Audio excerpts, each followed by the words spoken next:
Manalangin tayo. Sa ngalan ng Ama, ng Anak, at ng Espiritu Santo. Amen. Sa pangalan ni Hesukristo, Ama, ako po ay lubos na nagpapasalamat sa panibagong araw ng aking buhay.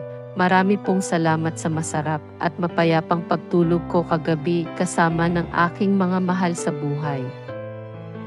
Sa araw na ito, hinihiling ko po sa iyo, Panginoon Hesukristo, na samahan at gabayan sa aking mga gawain at desisyon na naaayon sa iyong kalooban.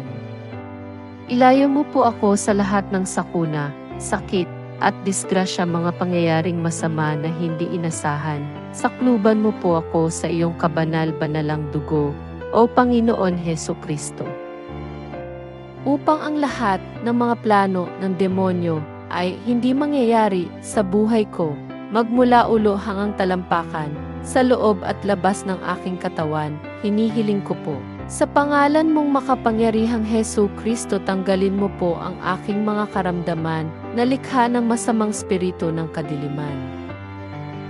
Ako po ay naniniwala sa oras na ito na meron po akong kasabay na nanalangin sa iyo. Magkalayo man kami pero magkasabay na nanalangin sa iyo, Panginoon, at sinabi po ninyo, Panginoon Hesukristo, tandaan din ninyo.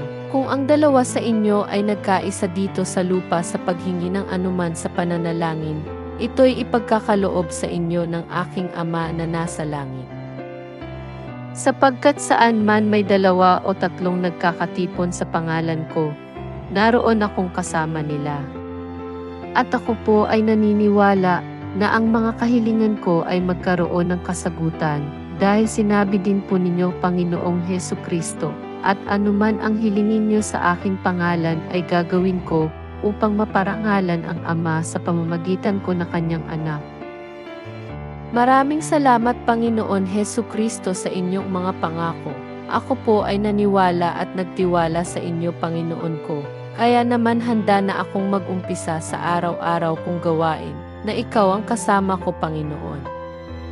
Dasalin natin ang panalangin na tinuro ng Ama sa atin. Ama namin, sumasalangit ka, sambahin ang ngalan mo, mapasa amin ang kaharian mo. Sundin ang loob mo dito sa lupa para ng sa langit. Bigyan mo kami ng aming kakanin sa araw-araw at patawarin mo kami sa aming mga sala para ng pagpapatawad namin sa nagkakasala sa amin. At huwag mo kaming ipahintulot sa tukso at iadya mo kami sa lahat ng masama. Amen. Isulat po ninyo ang inyong mga kahilingan dyan sa ibaba. Bilang tagapamagitan ninyo, ang inyong Inang Maria ay maidulog ko sa ating Panginoong Hesukristo ang inyong mga panalangin. At mangyaring i-share ang dasal na ito sa iyong mga kaibigan at mahal sa buhay, upang sa ganon matulungan natin sila at maging kasabay natin sa panalangin araw-araw. Maraming salamat po at patnubayan nawa kayo ng may kapal. Amen.